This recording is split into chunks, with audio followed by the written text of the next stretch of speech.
नमस्कार, ATN live में आपका स्वागत है और मैं हूं चंदन। आपको बताते चले कि बिहार में विधानसभा चुनाव होने वाले हैं और उसको लेकर के सिवान में सिवान लोकसभा और महाराजगंज क्षेत्र मिला करके ये पूरे ज़िले की अगर बात करें तो इसमें 8 सीट है।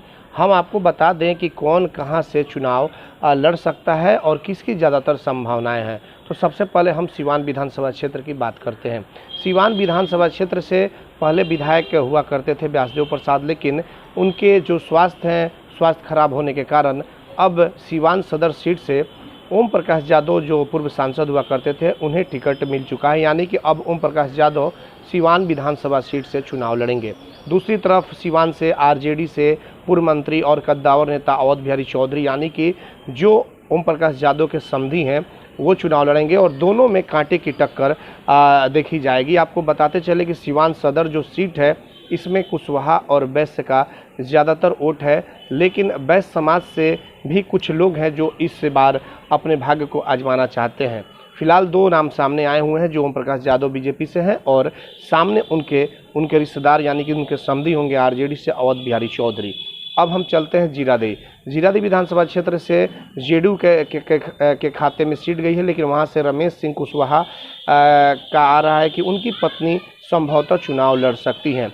और अगर वहां से देखा जाए तो वो सीट जो है गठबंधन के खाते में गई है, भाकपा माले के खाते में गई है। वहां से अमरजीत कुशवाहा जेल से ही चुनाव लड़ने की उनकी ज़्यादातर संभावनाएं हैं। वहां पर भी इस बार कांटे की टक्कर होगी। अब आइए दरौली में भाकपा माले का वो जो सुरक्षित सीट है, वो उसके बाद से भाकपा माले वहाँ से सतदेव राम वहाँ के विधायक हैं और वो वहाँ से भाकपा माले यानी कि महागठबंधन के प्रत्याशी होंगे।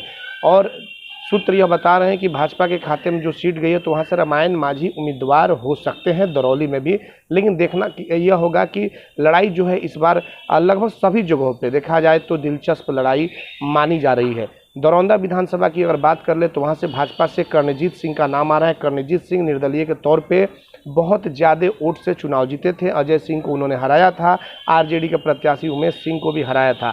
और दूसरी तरफ महागठबंधन के उम्मीदवार जो हैं भाकपा माले के अमरनाथ यादव की ज़मीनी पकड़ बहुत अच्छी है और इसको लेकर के वहाँ पर भी कांटे की टक्कर दिखाई देगी।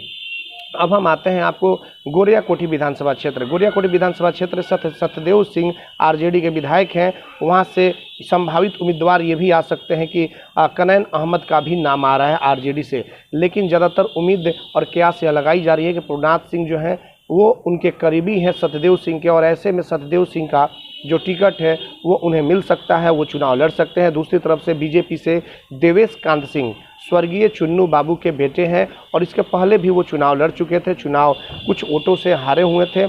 इस बार फिर से बीजेपी अपना उम्मीदवार उन्हें बना रही है। और उसके बाद से रघुनाथपुर विधानसभा क्षेत्र की बात कर ले तो रघुनाथपुर विधानसभा क्षेत्र की जो सीट है वो पिछले बार मनोज सिंह लड़े थे भाजपा से, लेकिन इस बार वो जेडीयू के खाते में सीट गई हो, यानी कि सिवान और महाराजगंज अगर मिला करके देखें तो 8 सीट है। 8 सीट में जेडीयू 4 सीटों पर चुनाव लड़ रही है और बीजेपी 4 सीटों पे चुनाव लड़ रही है, यानी कि बराबर का समझौता दोनों एनडीए घटक दल में हुआ है।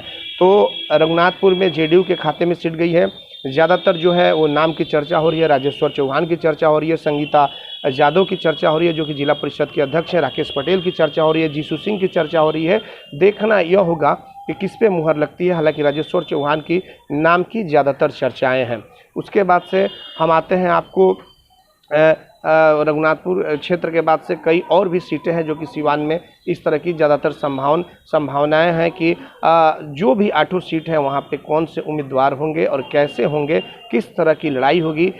इस बार कहा जा रहा है कि बहुत ही कांटे की टक्कर चाहे जहाँ से भी जो भी उम्मीदवार लड़ रहा है, क्योंकि लोजपा जो है वो 143 सीटों पे चुनाव लड़ रही है। जहाँ से जेडीयू के उम्मीदवार हैं वहाँ से लोजपा भी लड़ रही है। महाराजगंज की बात अगर कर ले तो वहाँ से जेडीयू से हेमनारायण शाह का टिकट लगभग फाइनल माना जा रहा है और आरजेडी अभी नाम की घोषणा नहीं की हुई है। आरजेडी किसको वहां से अपना कैंडिडेट बनाएगी। बड़हरिया विधानसभा की अगर बात कर ले तो श्याम बहादुर सिंह वहां से जेडीयू के कैंडिडेट हैं। वही आरजेडी के तौर पर बच्चा पांडे का भी नाम आ रहा है और भी कई लोग हैं, लेकिन अब तक यह क्लियर नहीं हो रहा है। गजाधर सिंह का भी नाम है। स्पष्ट पार्टी अभी नहीं कर सकी है कि किसको चुनाव वहाँ से आरजेडी से लड़ाएगी। तो इस तरह से लगभग 8 जो विधानसभा सीट है, इस 8 विधानसभा सीट की अगर हम बात कर लें तो इस तरह से चर्चाएं हो रही है कि कौन से कैंडिडेट और किस पार्टी से आ रहे हैं। हालांकि कुछ और नाम है जो कि 1 से 2 दिनों के अंदर नाम की घोषणा जो है वो पार्टी के द्वारा जारी कर दी जाएगी, लिस्ट जारी कर दी जाएगी। उसके बाद हम तमाम तरह की आपको जो भी ये पल पल की जो खबरें होंगी एटीएन लाइव के माध्यम से हम आपको दिखाएंगे, और छोटी बड़ी तमाम जो राजनीतिक खबरें होंगी वो तमाम खबरें हम आपको देंगे। हमारा चैनल अब तक आपने सब्सक्राइब ना किया हो तो यूट्यूब पे जाएं और ATNlive.in को सब्सक्राइब करें। फेसबुक पे जाएं, ATN न्यूज़ सिवान को शेयर करें, लाइक करें और ज़्यादा से ज़्यादा उसे शेयर